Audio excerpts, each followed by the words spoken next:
اکثر ایک سوال ہم سب کے ذہن میں گونجتا ہے، تقدیر اور کوشش کا آپس میں کیا تعلق ہے؟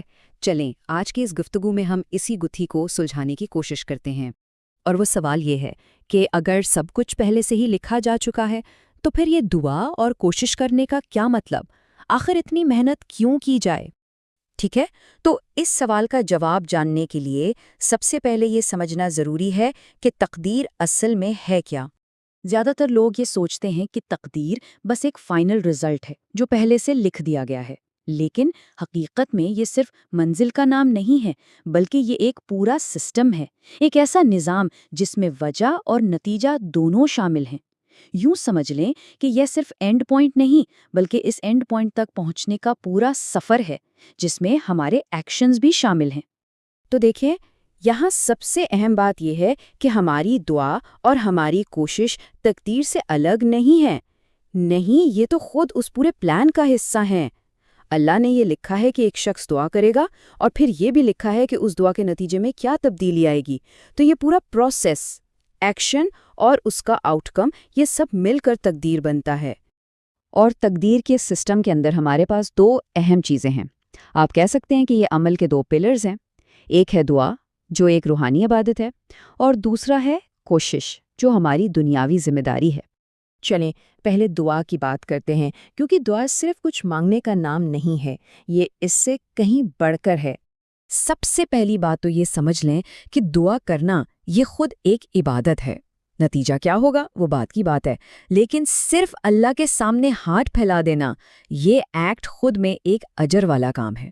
اور دعا کا فائدہ صرف یہ نہیں کہ باہر کے حالات بدل جائیں، اس کا سب سے بڑا فائدہ تو انسان کے اندر ہوتا ہے۔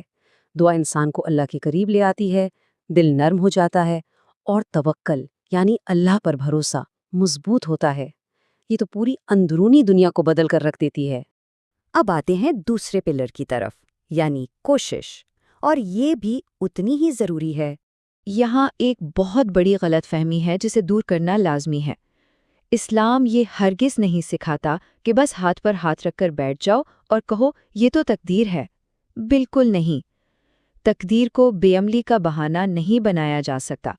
سیکوینس بہت اہم ہے۔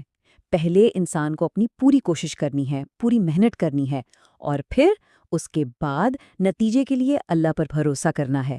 کوشش پہلے، توکل بعد میں، یہ ہے اہم فارمولا۔ تو پھر یہ دونوں چیزیں، دعا اور کوشش، یہ مل کر تقدیر کے تالے کو کیسے کھولتی ہیں؟ تو جیسا کہ ہم نے پہلے بات کی، تقدیر وہ پورا سسٹم ہے۔